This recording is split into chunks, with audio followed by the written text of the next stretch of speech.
One big chunk of the work that happened recently, Chris, was the deposition of a Houston police detective. We haven't talked about this. Oh, yeah, right. I don't think this even came up while you were gone. The Houston police detective who believes that Deshaun Watson committed multiple crimes. And Charles Robinson of Yahoo got the full transcript, did an analysis of it, put up some excerpts. It's a long article to read. Right. For me, there were three big takeaways.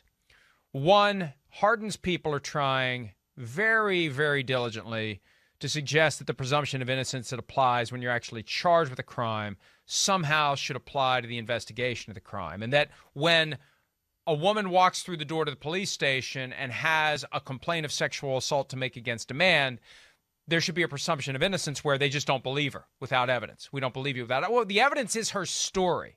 That's how it works.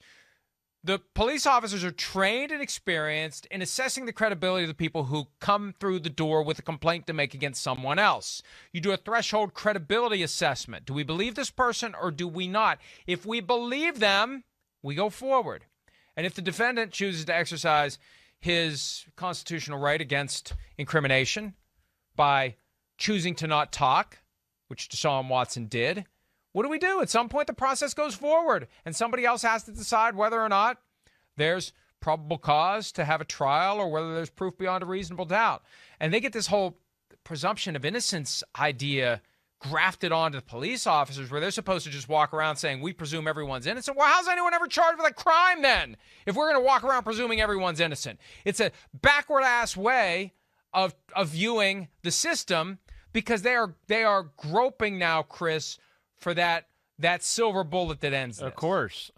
And if they can paint the entire process as failing to honor the constitutional rights of Deshaun Watson, the presumption of innocence, that's bogus. That's one of the big takeaways. There's another one, though, that made me think of something we talked about very early on when we talked about getting massages. And I think you said this, that when you would get a massage when you were playing, your wife was sitting in the room.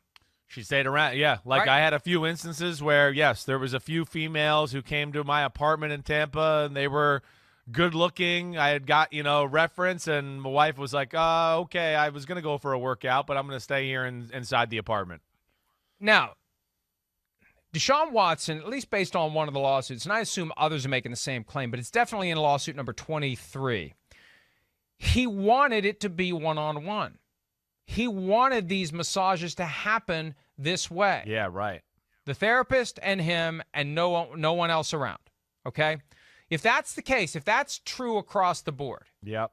And assuming that he was going to these massages hoping that they would take a turn for a sexual encounter, remember, there have been three admissions of massage sessions that became sexual encounters after the massage ended, whatever that means. It's his own fault for creating this situation. He thinks an NDA is going to protect himself. You know what protects you? A witness is what protects you. Yeah. Someone in the room who can testify, who can break the tie, because as of right now, it literally is he said, she said. You get somebody else in the room, that's the person who says, nothing happened. I was there the whole time. Nothing happened. So that and this gets back to what we were talking about a few minutes ago. At some point, you have to accept responsibility for creating this environment that allows these people, if they are lying about you, you created the environment that allows them to lie about you. And Chris, this is and again, that's why he's not getting a lot of public remorse. I think those are the reasons. I'm trying to be fair. Yeah. If it was one person, we'd say, okay, fine. Sure. We'll give you the benefit of the doubt. Right. But at some point, the snowball becomes an avalanche. And when you are at 24 going on 26, and there's been no evidence to suggest that Tony Busby is the Pied Piper holding these people together who are just trying to make a money grab. 18 of them could have grabbed the $100,000 last year and they didn't get it. If they're just in it to make a money grab, they're pissed off and they're complaining to somebody that they had $100,000 last year and I can't believe I just want my $100,000, because they know if this is true, that it's a bunch of meritless to the point of frivolous claims, and Tony Busby is spearheading all this to try to get some massive payday when he doesn't deserve it and when his clients don't deserve it, somebody would break ranks. 100%. Somebody would talk out of line. 100%. Somebody by now with that many people would have broken. They wouldn't be able to avoid it. They would say something to somebody that would be that smoking gun, that would expose that it's all one big sham. And the longer that we go without that happening, without any proof of it, and if it's out there, Rusty, it's on you to bring it to us so we can take it to the world and explain what's going on. There's no evidence of that at all. That's what makes it almost the opposite to me. That's what makes it to me persuasive as a juror in the court of public opinion. Sure. That there's merit to these cases. Yeah. No, I hear you. There's no doubt we would have heard, chirping, rumors, whatever, it's falling apart, blah, blah, blah, blah, blah. There's no way you're going to hold all these people, and if it's some conspiracy or ruse or whatever else, and they're all going to stick together through this process. No. But, again, the warning signs we kind of get is that they're fairly comfortable sitting back and waiting, and that it seems that, the fact that Deshaun Watson doesn't seem to show remorse on Real Sports and things like that, it to me is only going to make some of these women double down even more, because it just, again, they're going to go, wait, I've been disrespected, I was mistreated, and this person doesn't seem to care a whole lot at all, if at all, about the people that were hurt by this. And as you see, they're hanging in there, and they don't seem impatient or anything that there's this is falling apart. So I'm with you. It looks the opposite, really.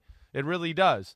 The longer it goes on, the more and more it just seems like, hey, I believe this side compared to Deshaun Watson. What has Deshaun Watson and his side really given us to make us think, anything that we should believe them? That's where I guess I fall right now with this whole episode. They want us to just accept the talking points. They want us to independently scrutinize the credibility of the individuals. Look, if there is something out there, a smoking gun that shows that someone is lying, we're all ears. We're here. These deposition transcripts aren't subject to any type of a court order that prevents the information from being disseminated. If you've got something that really shows that somebody is running a scam on Deshaun Watson, then bring it to us.